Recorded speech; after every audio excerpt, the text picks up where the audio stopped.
Ne bileyim, oluşum zaten görüyorum.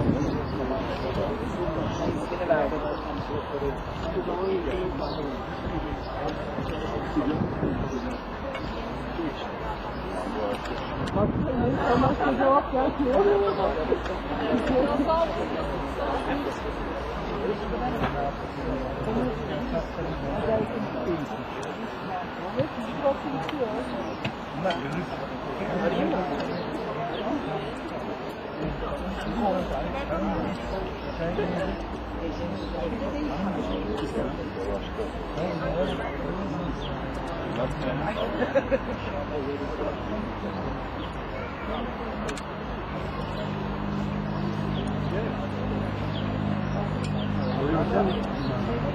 Pakistan'da mango